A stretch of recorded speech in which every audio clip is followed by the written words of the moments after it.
You know the old saying, selling like hotcakes? What does that even mean? What is a hotcake anyway? They should change it to selling like Hondas, because right now Hondas are selling faster than ever. Probably because they're so rugged, long-lasting, and fuel-efficient. And if you want one, you should get to your local Honda dealer right away. Check out the 8-passenger Pilot, or maybe the adventurous Passport. But you gotta do it fast, because Hondas are selling like, well, Hondas. New models are arriving now. Don't wait. See your local Honda dealer today. While traveling, it's usually best to pack light. When it comes to money, carrying some cash and having an alternative like Zelle is a great idea. Zelle's an easy way to send and receive money with people you trust. At any U.S. bank, it's already in thousands of different banking apps, and it's money straight into your bank account in minutes fast. Look for Zelle in your banking app today. Safe travels. Put that long day behind you. Good times lie ahead. With company worth keeping, that'll bash a smile on your head. Come on in, the door's open, you'll find just the finest folks here. Pull up a chair, grab a drink, and lend our stories your ear. Cause we're the talk the tavern. Here you're always welcome. The talk the tavern. Promising beer and bedlam. The talk the tavern. Music, medicine, then some. The talk the tavern. The song's over. Here we come. Welcome to the Tavern. We'll get to the topic and discussion in just a moment.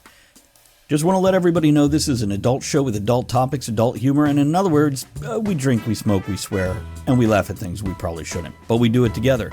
For those listening to the podcast, we record the podcast on our live stream at twitch.tv/Travis Tavern. Can have a live interactive chat audience.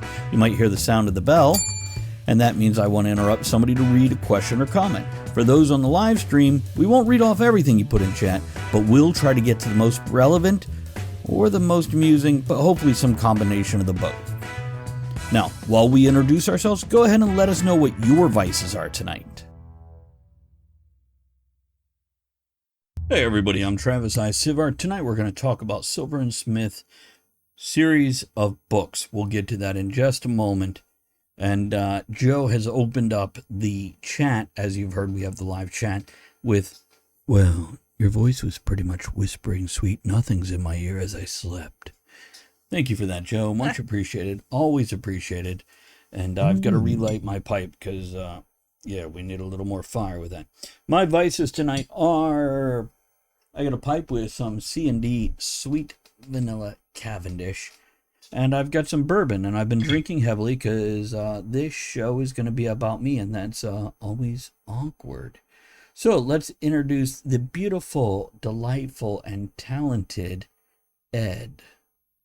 Thank you very much. I am drinking. Travis, all shows are about you. It's all about you, man. It's all about you. I'm drinking so Basil Hayden's Kentucky bourbon and chasing it with water. And what kind of Kentucky bourbon? Basil Hayden's. I haven't tried that one yet. How is it? It's yummy. It's real yummy. Yesterday, I was drinking some rye, and Andrea asked me what rye is, and apparently rye whiskey has more rye in it, like rye bread. So yeah, right. Who knew? Crystal?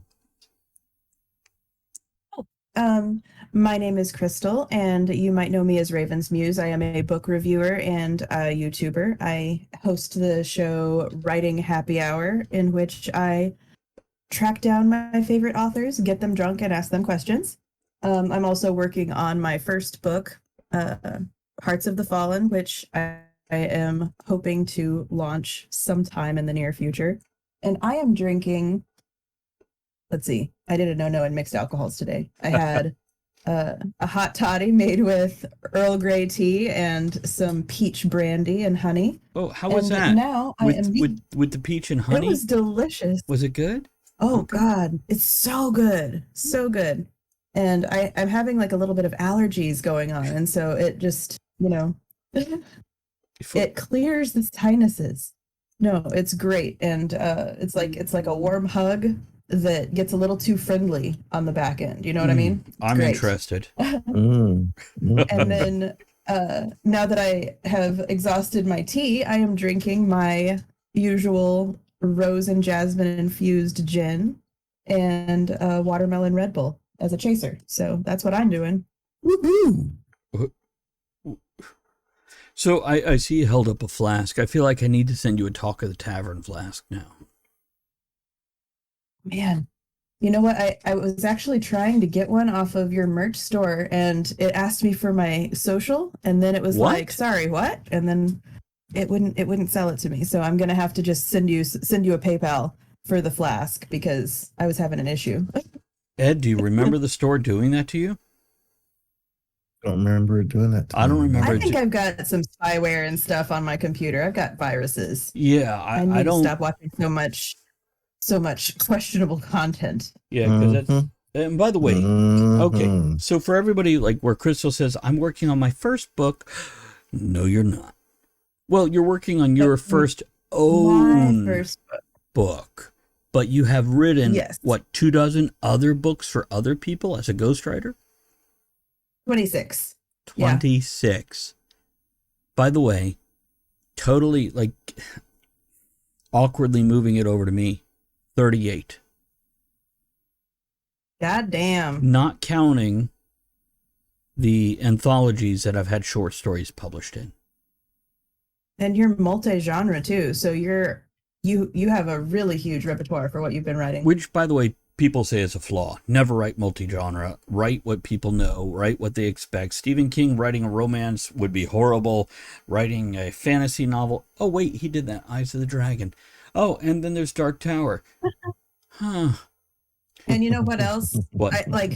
A lot of my clients who are successful authors, or the few clients that I've had that are successful authors, they say don't go multi-genre, but they write in multi-genres under other pen names. Right. So for marketing reasons, that's why they tell you not to go multi-genre, because Right. they don't want you to split your fan base. Oh, sorry. But in reality, most authors are multi-genre. They just don't talk about it. So don't listen to that. Here's what I'm going to tell you. And I threw a link into chat. I write nonfiction, fantasy, and sci-fi predominantly under my own name. But I write kids books under Joe Wilson, which was actually my birth name. That's a whole nother story for another time. But I published one of them the day before I published my latest novel, Silver and Smith and the Doppelganger's Gate, which is book 2 of the Silver and Smith Chronicles. See, Wordowin says, I solved the issue by writing multi-genre in one book. So that's not a bad idea. It's just hard to market that shit afterwards. Mm-hmm. So mainly because how do you decide what your cover is going to be? Because that's the thing you got to catch your target audience on, and there are specific colors that appeal to specific target audiences. That is tricky. How about just a big face staring awkwardly out? Does that work? Just a white cover with plain Times New Roman font on the front, and that's it. Generic books for you. No clue. See, Wordowin says, I solved that problem, but not marketing. Okay. There you go. Yeah, there's a philosophy that Crystal has put a boot in my bunghole to say, hey, fix that shit. Because I am so prone to like, look, I wrote a book. Okay, next book. Move on. Or look, I wrote a book. How many copies can I give away? Yeah, I went straight there, man. Yep. Look at Ed just calling me out on my shit. So for anybody that doesn't know, I am an author. I am a writer. I'm a published writer. And I have this flaw of I love to write. I hate to market. So I will live stream my writing. I will get the book out there, and I'll immediately move to the next project, taking no time to woo the public into reading that book before, during, or after. I'm just like, I'm doing a thing. You even do all that nasty editing and put in all the work to make it a good product, and then you're just like, there you go, and just boot it out of the nest like, I am a mama bird. good luck. Hold on. Lighting my pipe. Do it. I Light think it. my pipe lighter You just ran sure? out of thing. So, Click, click. Here you go. thank you. I appreciate that. You're very kind. So let me do this. Silver and Smith. Oh, I'm banging things. The concept for Silver and Smith, I wanted something like Indiana Jones or Pirates of the Caribbean in the sense that it's fast-paced, fun, interesting characters that you care about, but I wanted to move it into the future. An unspoken amount of years, a few decades, so it's borderlining dystopia. It's borderlining cyberpunk, but it's not quite there. It's showing that transition between where we are now and all these genres that so many people love. And I wrote a book. And then I wrote a second book. So the second book, when I'm like, hey, I'm writing this thing, Crystal comes along and joins us on Talk of the Tavern, joins the live stream. And by the way, Joe, that's awesome. Joe says, I got the book thinking one of the characters was Will Smith. Just so everybody knows, we discussed this the other day on a stream, and the person I would love to see play Silver is the guy who played Eggs in True Blood, but he also played Jimmy Olsen in Supergirl. I love that guy. First of all, he's fucking beautiful. And he's got a beautiful voice, and he's got a stage presence. He's got a personality that shines through the character. And we discussed who could play Hank, who's actually Henrietta Smith, and Emily Blunt was suggested. I'm like, that'd be okay. That'd be okay for the movie. But anyhow, I wanted this. I was kind of imagining Maggie Gyllenhaal. Now, how old is she now? Because keep in mind, Hank is in her mid-20s. 20-something. Yeah, I guess she's a little older. I guess I'm just still infatuated with Maggie Gyllenhaal from like 10, 20 years ago. No, 10, 15 years ago. From like when Stranger Than Fiction came out. That's how I always picture her. Celebrities don't age in my mind. They're still the same age as they were in the movie that I saw them in. And Wordwin wants clarification. Supergirl TV show or the 1985 movie? Supergirl TV show. For whatever you thought about that. And some people, Crystal, I think, if I'm not mistaken, you might be one of the people who don't necessarily like that version of Jimmy Olsen because he's too confident, not nerdy enough. I don't know that I know who that is, actually. Wasn't you then? Hold on, I'm trying to Google his name because, yeah, I'm not going to remember it. Mikkel something. Oh, okay, I know who Eggs is now. I was like, who? Yeah, I remember. How is he was not one Terrence of the... Boyd. McCad Brooks. Would you like butter on that, McCad sir? Brooks. Oh. Okay, so anyhow, for anybody who doesn't know, this is a beautiful black guy who's talented, great actor, etc., etc. See, Wordowin says, oh yeah, that guy's voice was like cinnamon toast and fresh baked cookies. Yeah. And I want that for Silver.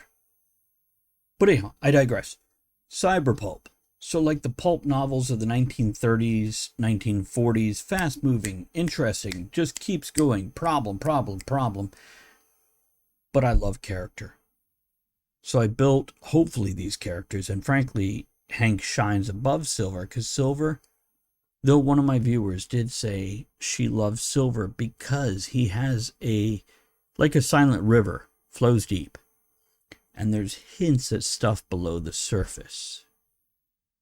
I like that scene where he picks up the chocolate chip cookie and he's thinking about his family. I won't give away any spoilers, but that gave me a lump in my throat, and you really don't see a whole lot of it. It's a lot of internal, just a thought about his past here and there, you know? Yeah. But he doesn't come out and talk about it a whole lot. And that's on like in the beginning of the book. That's not even like far into the book. And the guy's eating a cookie, and Crystal like messaged me going, I got choked up over this. Now, Hold on. I'm sorry. My cat needs into the executive office. Give me just a second here Go while for I it. let her in. We gotta entertain people. Do something. There you Do a dance. go. We're discussing the new book, Joe, but we can talk about the original also. Talk Oh, about yeah. whatever you want to talk about. I actually had one of the people in the launch team, when he realized that it was the second book in the series, he's like, "Oh, I don't want to read this yet. I want to start with the first one." And I'm like, "Dang it!" Ah! Here's what I'll tell you about that. I specifically wrote these books and the Portal novels to be standalone. I want somebody to be able to pick it up in the middle. That's what I told him too. I'm like, I haven't read the first one. I am just picking up the second one now, but it totally works as a standalone. It takes a second. One of my friends that's in the launch team, she was like, she didn't realize that Diana was a dog at first, and so she's like, "Why is he just scratching her on the head?" And they're Right. they're walking along, and Diana puts her face into the wind, and yeah, I'm like, I understand, because Diana may not, be a traditional dog name. You think that's a person, but then he scratches her behind the ear, and you're like, what? Right. And I did that on Strange purpose because I relationship wanted you've had. people to think that Diana was a person. And That's funny. yeah, then and it's like 3 paragraphs later I mentioned specifically that Diana is a dog. But Joe asked, are we talking about the first book or the new one? Because I haven't gotten the new one yet. You don't have to read the first book. In order. I mean, yes, you do. Absolutely. Read that first book. Read that first book. But There we go. you don't have to read them in order for them to make sense. So we might be being joined by Andrea soon. She might jump in on this. My phone has disappeared to become a hotspot, so there's that. And she's taking a few moments to settle in after getting home. We'll see. She may or may not. No pressure to anybody in a room that I'm not in. She snorted a laugh in the other room. So, Cyberpulp. Fast-paced fun, but I love characters. And I have had multiple reviews about this book say, I don't like this genre. I've had 1 or 2 that specifically said, I didn't expect to enjoy this book at all. But I loved it. And thank you guys for that. And thank you for saying, I don't like this genre. I don't read this genre. I didn't expect to enjoy this book. Because to put that in there and then say the positive things behind it, that, the characters captured me.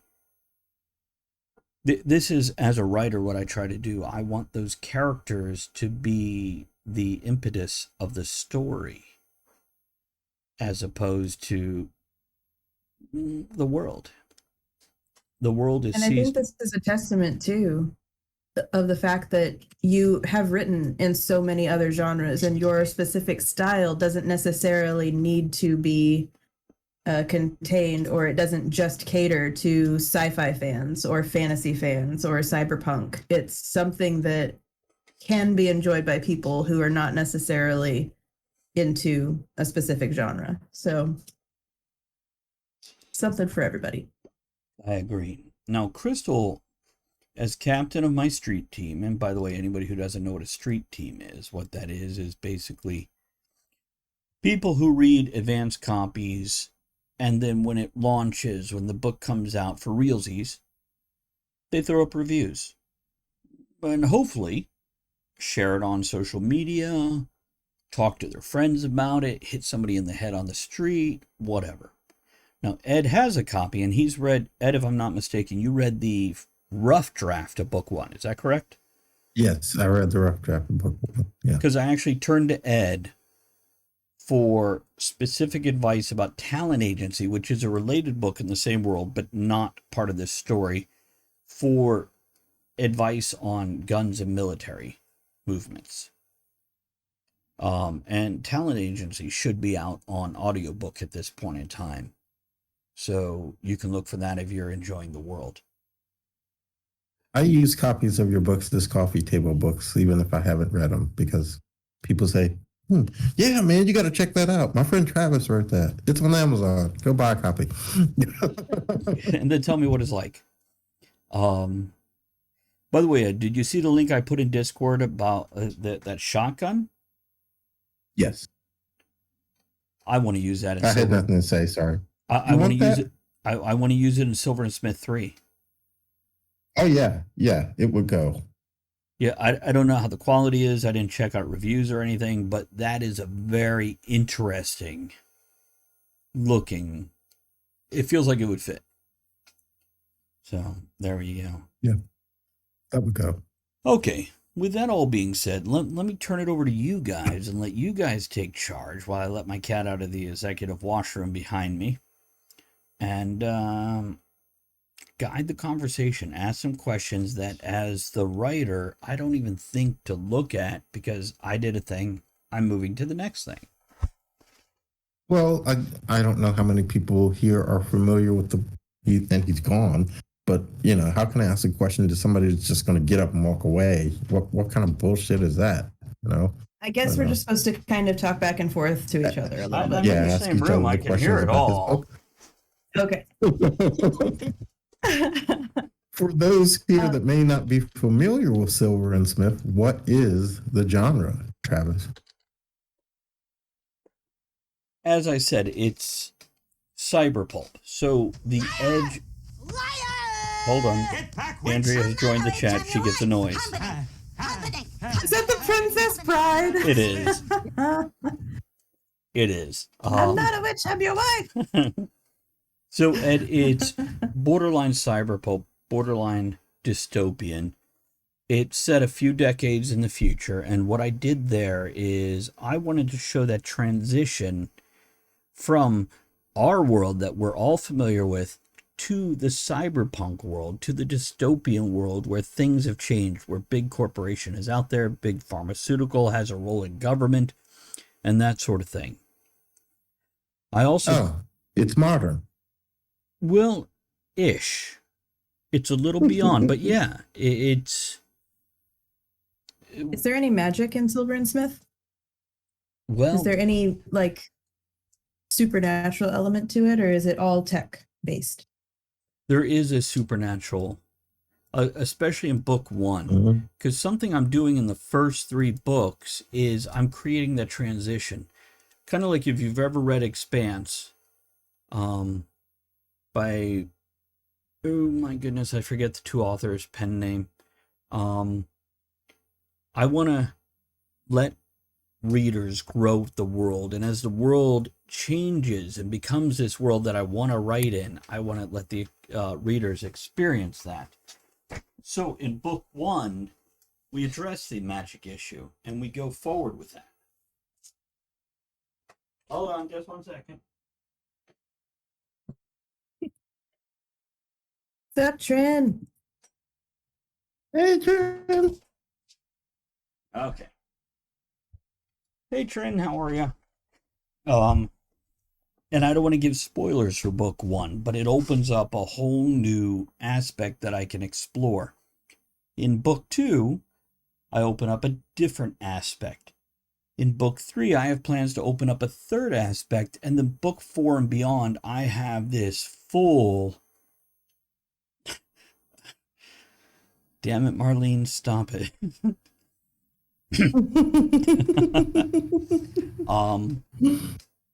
I have this full world that I've developed for my readers that I can draw on these other elements, magic and a few other things that you didn't ask about, so I'm not going there yet. Would you like butter on that, sir?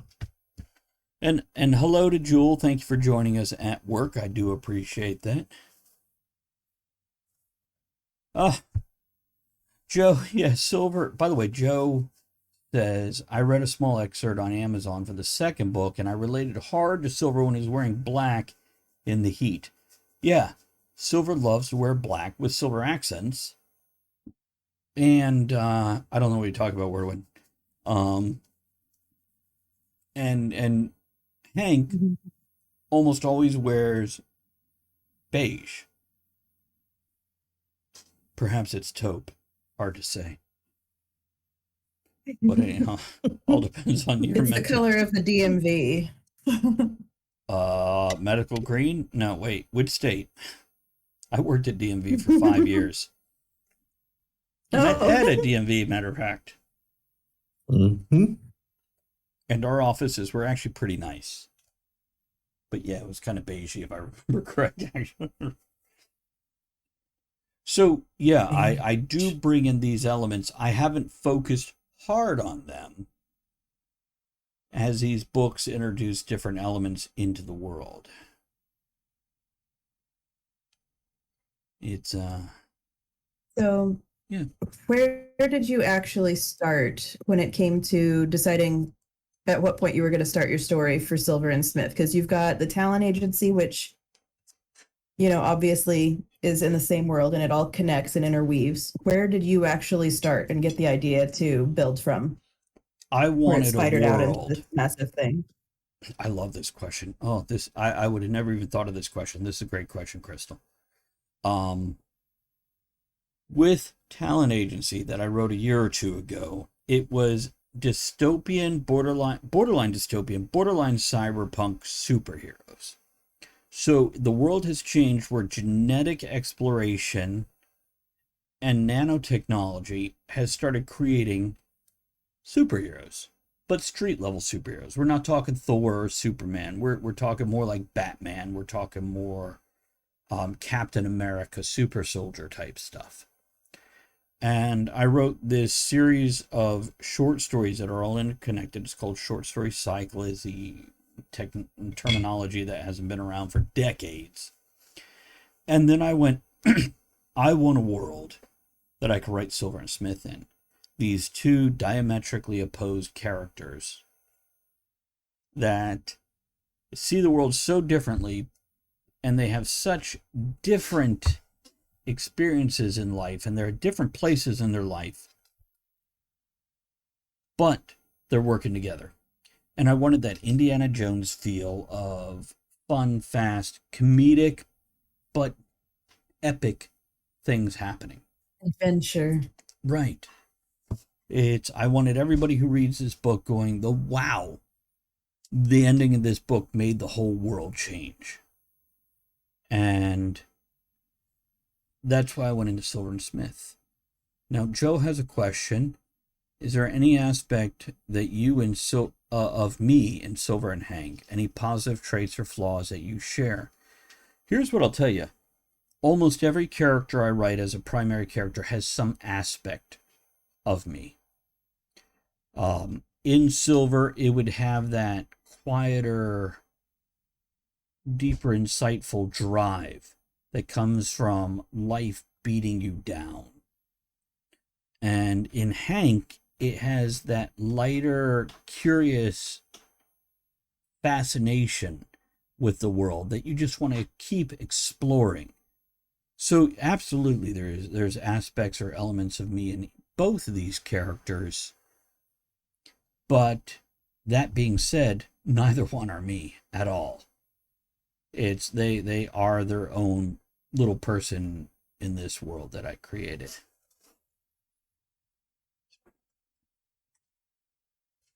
Nice. And he's off again. I don't know what you're talking about, Ed. So what about the Vela series that you're working on that ties into this? What can you tell us about that, if anything? Can you give us a little teaser?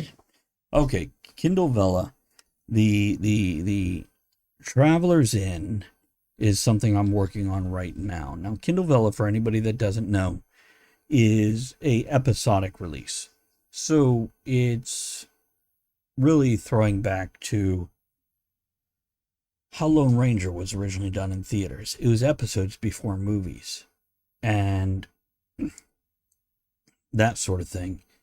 And there was other ones that did this too. But the Traveler's Inn can be anywhere it wants to be. It's a cross-dimensional, time-hopping, world-jumping, reality-shifting business, and it caters to anything from cyborgs, ogres, and aliens to demons, automatons, fairies, and other things. And it's all about dimension-spanning adventures. So, Is it going to tie Silver and Smith to Portals ever? yes, it already has. Good question. Jack Tucker, who is a character from Journal of a Stranger, another series that I have, who does make an appearance in the talent agency. He's also mentioned in Silver and Smith, and he's in Portals. He's the one that runs this in.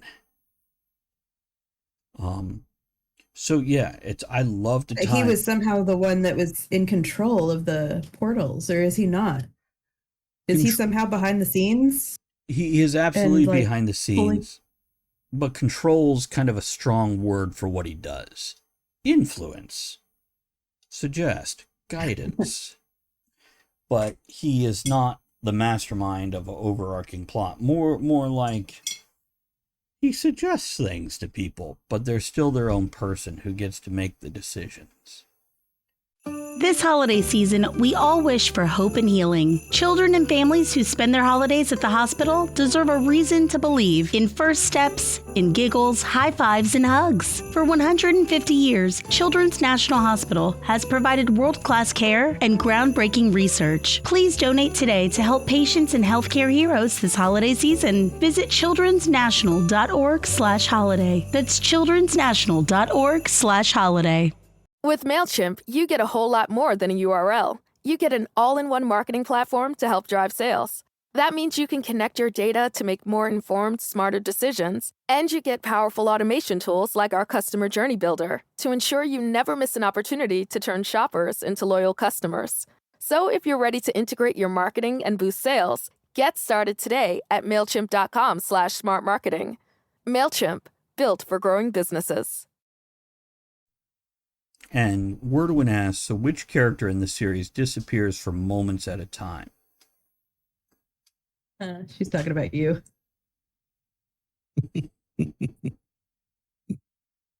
I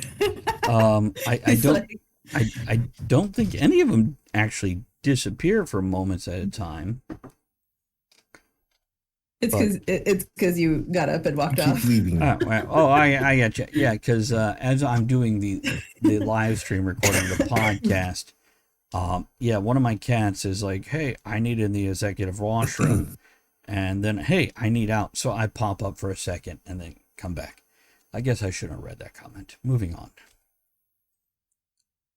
Okay, where were we? We were talking about the Vela series, the Travelers in. So yeah, it doesn't tie directly into this, but I love to thread Jack Tucker through the different series to show there is a connection between all the different series. And we still don't have any idea when Vela is going to happen, right? That July. hasn't launched as of. Okay. Really? Yeah. It has announced it's releasing in July, but we don't know when in July yet. So, and Wordwin says, Be darned. I have the view of Jack Tucker being like a DJ. He chooses the records for the party, but he doesn't control the music industry or what the labels provide. He also doesn't control what dance people do, excuse me, to those records that he chooses. So they can definitely go in surprising directions. Also, you don't realize he's even the DJ until much later in the party. Mm-hmm. But that's a good comparison. Yeah, I'm trying to think of what character I could compare him with, because he just kind of like pops up and offers a helpful nudge here and there, but you kind of get the sense that he has more to do with what's going on than meets the eye, but you're not really sure. X500. If I can raise a glass real quick to It's Just Enough for throwing the bits, supporting the tavern. Thank you very much for that. I appreciate that. Back to that. I just wanted to splash the glass. It looked kind of like cool. It's very full, isn't it? It's But yeah, I don't want him to be in control of things. I don't want him to be a puppet master. He's more like the nudge for the characters. And He's a little bit of a wizard behind the curtain, though. You got to admit, he got that vibe. But I don't know. Now, Crystal, I don't think you've read any books where you actually get to, well, you've read Portals, so you've seen where he's not necessarily like, hey, Yeah. I did all the things. He's just like, hey, welcome here. Good job. So now, down the road, there might be something more with him, but we'll see. We'll see. Okay. I am curious. I still have a lot of reading to do before I can really get a good read on Jack Tucker. There's a lot out there about him. He does play into the Trident Birthright and Trio of Travelers and Croker Norge case files, which are all other books that I've published, as well as the Portal series Harbinger even, and of course Silver and Smith. Now, he hasn't made an appearance in Silver and Smith, but his name has been mentioned, specifically with Silver's background, which is what I'm hoping to focus on in Book 3, that I have a working title for. What's the working title? Silver and Smith and the Time Raiders. Ah. So that's definitely got Indiana Jones vibes to it. You know, what was funny too is one of your reviews mentioned that it was like Indiana Jones meets something else. Yeah, it did. I can't remember what they said. I'm gonna have to look it up now. Yeah, I know. Are you? I don't have my phone, so you get to look all the things up at this point. Yeah, I'm looking it up right now. Tom Swift Jr. meets Indiana Jones.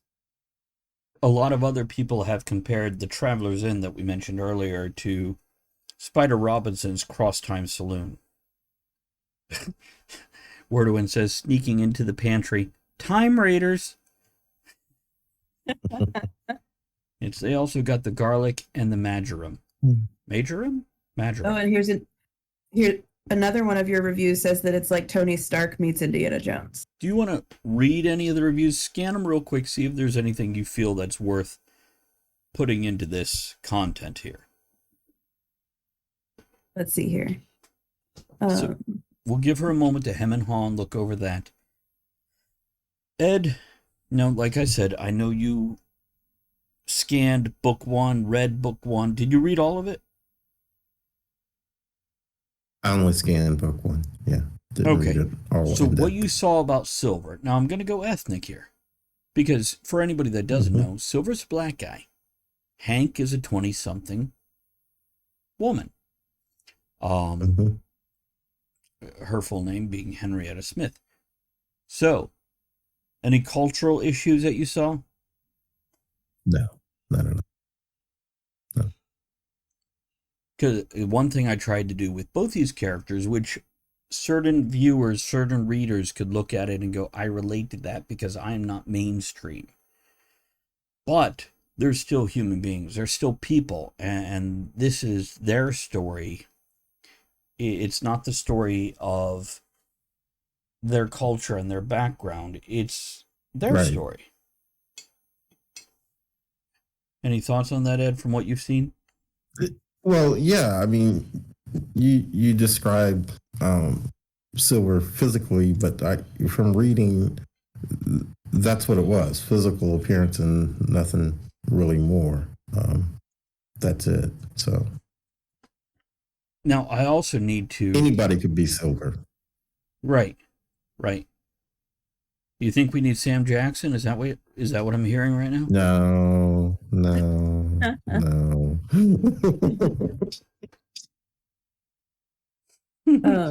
I do have one. I have one of the reviews that I really liked right here. The one that says, "This is a summer beach read you've been looking for."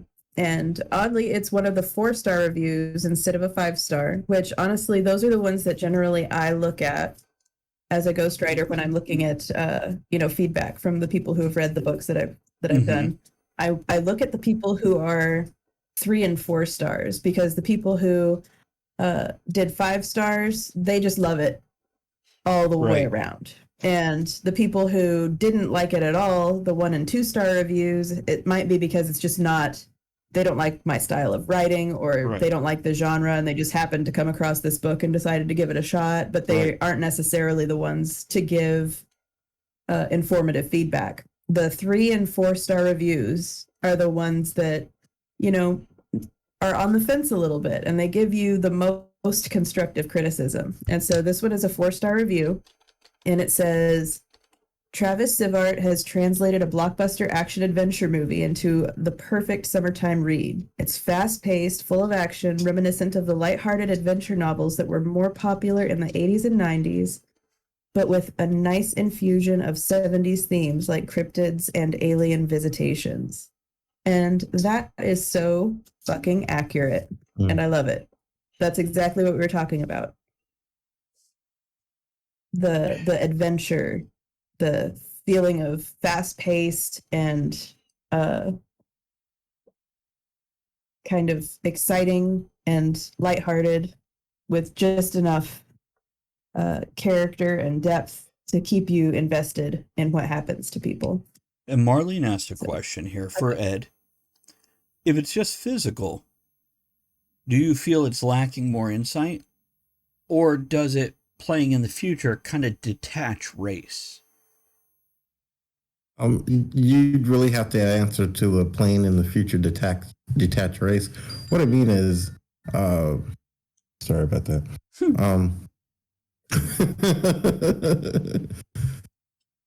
I feel that anybody reading the book of any race could relate themselves to, I want to be silver. Okay, it's not, you read some stories and race plays such a factor in it. It's like, okay, only a black man can relate to that character. I didn't feel that way reading Silver and Smith. Now, maybe because I am a black man, but I felt like anybody could relate to that character. Good. I like that, because I'm not writing a story about the race. I'm writing a story about the character. And the character is a race. That is part of the identity. But I do have hope for the future. As much as I look at the human race and go, well, will we make it? I still have immense hope that we will, and that things will change, become a little more beautiful, a little more, let's look at the individual, as opposed to let's segregate by personality and call it inclusion. I think Erica talked a little bit about that too, about how it would be nice for fantasy and sci-fi books to include a bunch of just more types of people without being on a soapbox about it, and without making that the focal point and the that being their identity. Yeah. That's not their identity. They're a person, and that's what they look like, you know?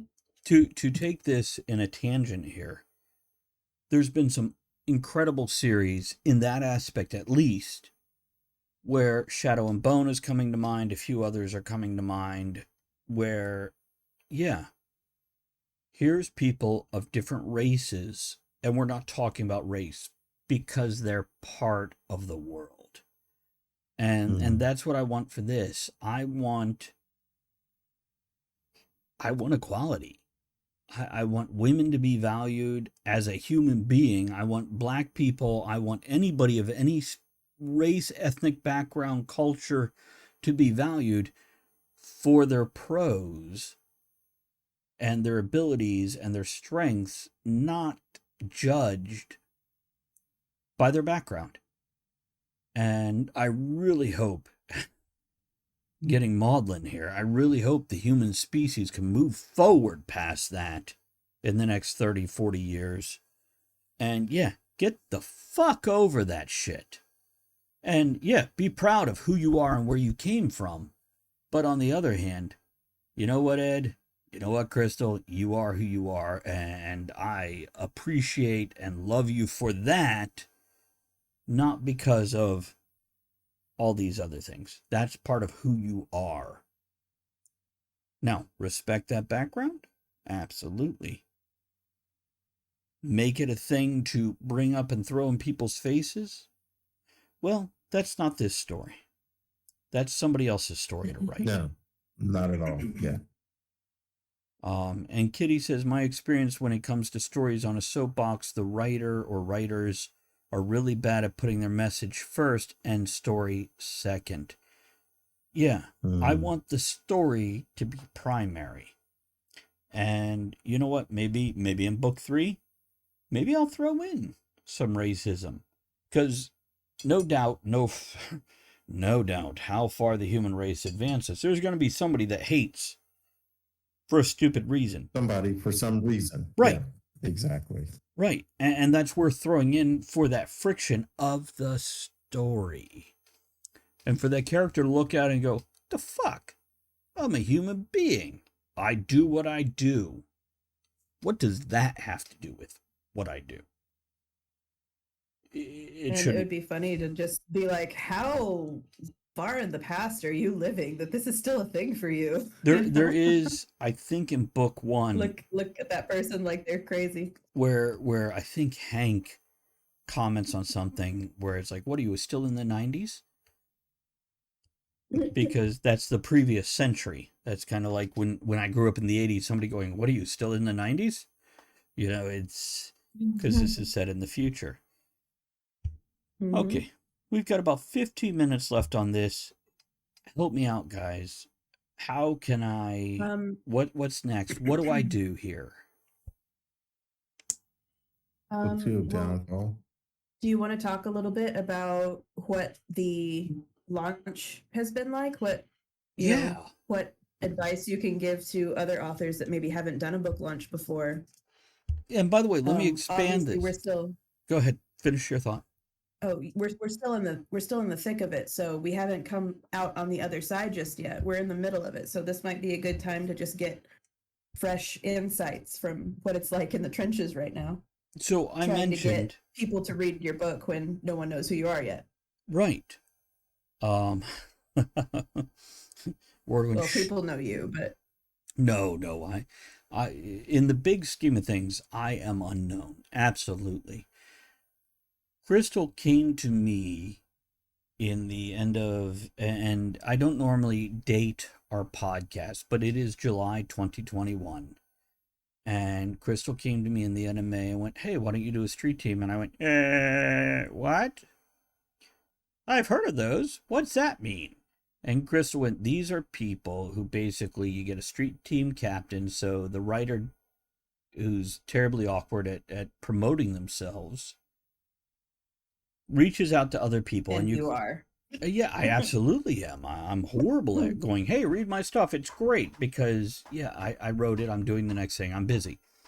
That's my excuse for, in person even. It's hard for me to hand somebody a book and go, you're going to love this. Because I'm so close to it, I know the flaws. Crystal went, hey, let me jump in here. Let me reach out to people and say, hey, read this book before it even releases. And then she whispered behind the scenes, hey, Travis, don't fucking release your book right away. Give it a second. Let these people read it and get ready to do some reviews. And I went, okay. I think we were about a week out from when you were originally going to release it. Yeah. And I was like, so I was thinking maybe I could hop on to your ARC team, your street team, anything to kind of help out. And you didn't have anything going on. I was like, what? You've got so many books out already. And you don't do the pre-launch stuff that a lot of authors do. And I was just like, how are you going to get reviews? And you're like, I do it for the love.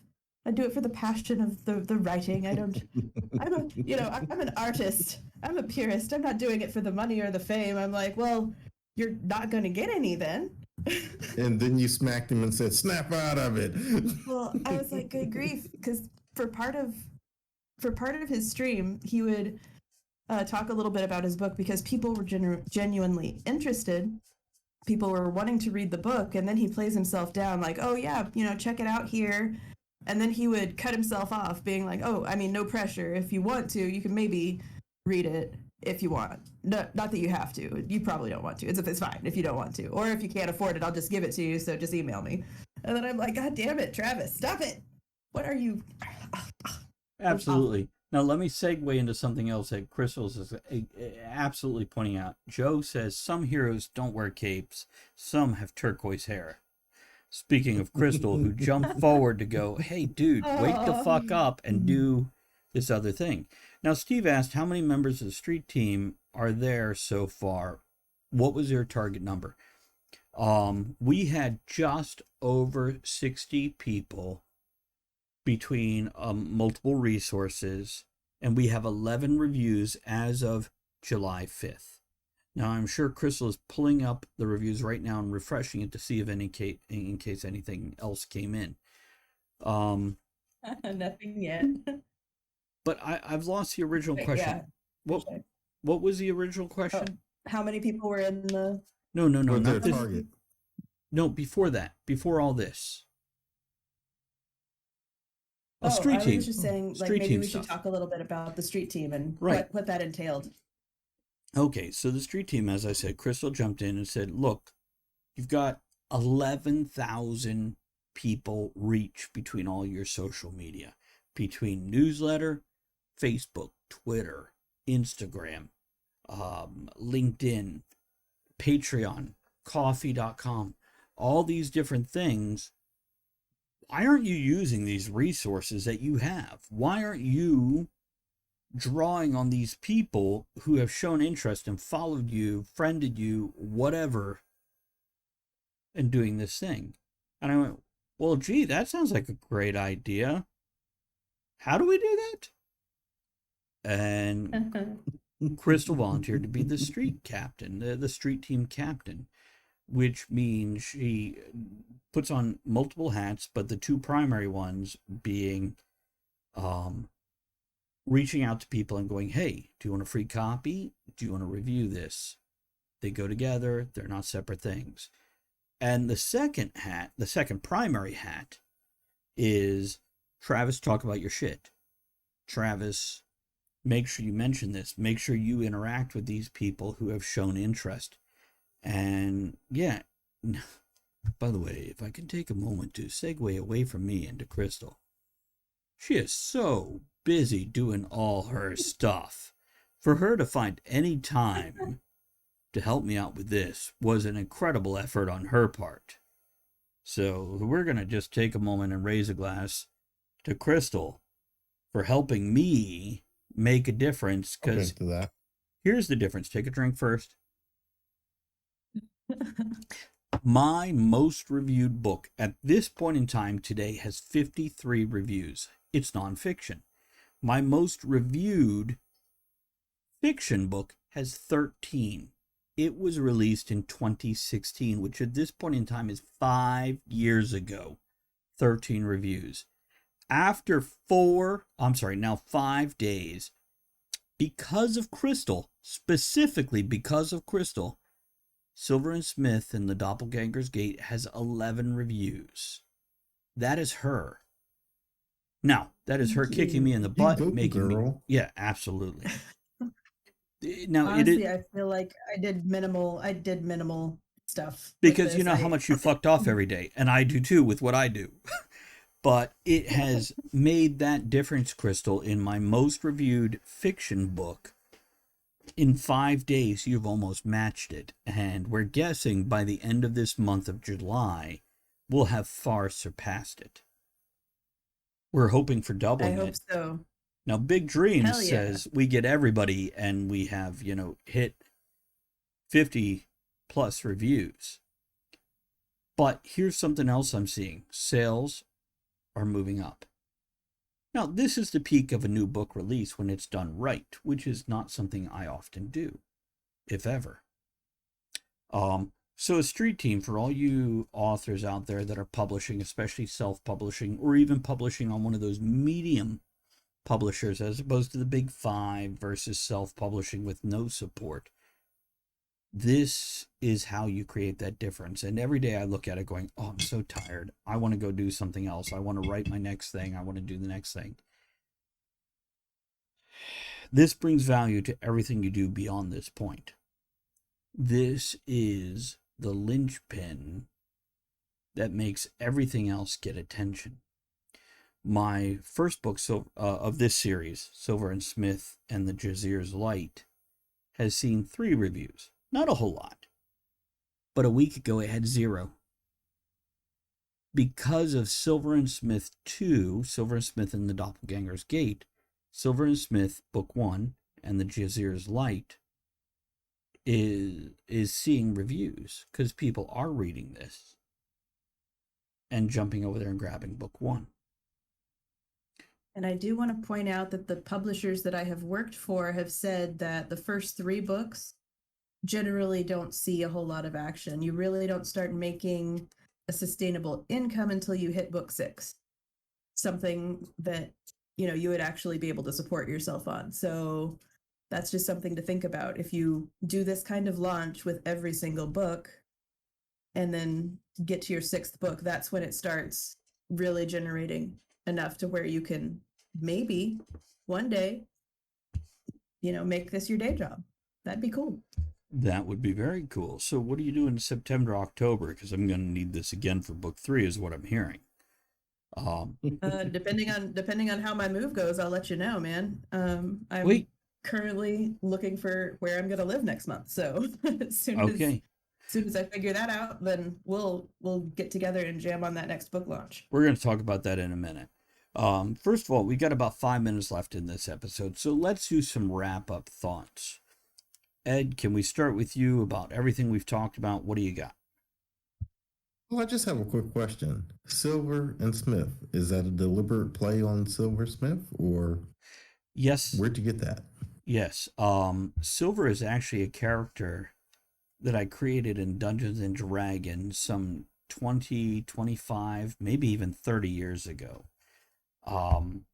And I grew him and developed him, and eventually I went, I want this character in a book. Smith was something brand new, and yes, Silversmith worked in because they are crafting something. They're making something beautiful and incredible and valuable. So I wanted those 2 names together because of various reasons. First of all, what I just said. Second of all, it's very easy and memorable. The alliteration is valuable. If you look at things like Indiana Jones, Pirates of the Caribbean, they're short, they're crisp, they're to the point. It defines. And by the way, something I've been wanting to say is every book starts with the end of a different adventure. Not a different book, but it shows you in these books that they're doing these things. Book 1 starts with 1 adventure, and then it goes into the next, just like James Bond and Indiana Jones. If you've watched those movies or read those books, they start with the end of the last adventure. And Wordwin says, and it's supporting by Joe going, that thing there. Wordwin says, I'd like to mention that I loved seeing the book written, edited, and released. Truly inspirational, encouraging. Because that's something I did live on my stream on twitch.tv/Travis Tavern Talk. And I believe you'll see a few of my viewers' names in the dedication and the acknowledgments. And also in the videos that I'm working on. I still haven't finished. There we go. I'm Crystal, editing. closing thoughts? I'm editing. It's coming. And you could talk about the video if you want on the closing thoughts. I don't mean to interrupt you or cut you off. Oh, no, not at all. Yeah, I interviewed Travis while he was still in the editing process of this book for one of my videos for my channel, and I'll be releasing that as part of the book launch over the next few days, hopefully. I've been lazy. I meant to actually get it out before the launch, but it's coming. Lazy means And busy in this. We'll talk about your process and how you juggle not just writing the book, but also entertaining all these fools, including myself, at the tavern while we're distracting you from your book, which has been great fun. And for anybody you've really created a... Go ahead, sorry. Community. Oh, no. I was just saying that you've really created a community for readers and writers. And that alone should be worth a lot of us picking up your book just to support the tavern. Now, speaking about the community, for anybody who's going, what is Crystal talking about? If you check out bit.ly/writing happy hour, that's bit.ly/writing, WRITING, happy hour, you can check out Crystal's YouTube channel. That's bit.ly/writing happy hour. Check that out. She interviews much more than just me, supporting the writing community and helping it grow and expand. So, with that, we're going to wrap up this episode. Thank you guys so much for letting me take the spotlight here and hang out and get these questions. Make sure you guys check out the other streams and the other YouTube channels and all that stuff. And let's see if Cogsley can get through the outro without being drunk. Here we go.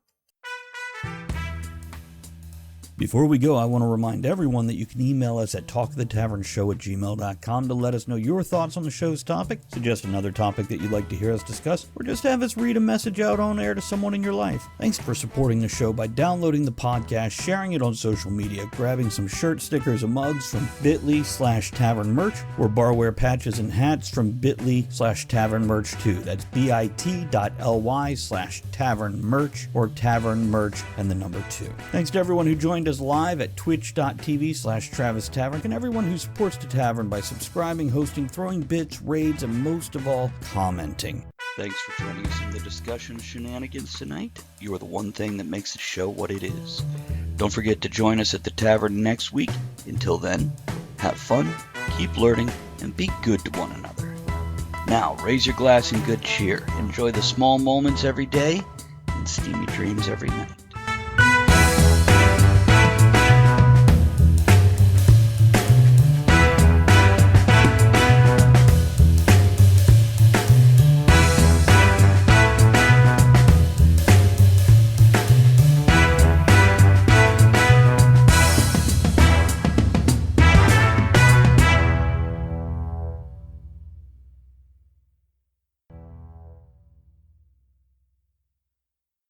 This holiday season, we all wish for hope and healing. Children and families who spend their holidays at the hospital deserve a reason to believe in first steps, in giggles, high fives, and hugs. For 150 years, Children's National Hospital has provided world-class care and groundbreaking research. Please donate today to help patients and healthcare heroes this holiday season. Visit childrensnational.org/holiday. That's childrensnational.org/holiday. Staples helps small businesses print big. The print advisors at Staples sweat the details and quality of every project. That's what they call their Print Big promise. They're committed to getting your print job right every time, to treating your small business like a big deal and making it come to life, and to giving you expert guidance from start to finish. And now get 20% off signs, banners, and posters when you spend $75 or more at Staples. Offer ends January 1st.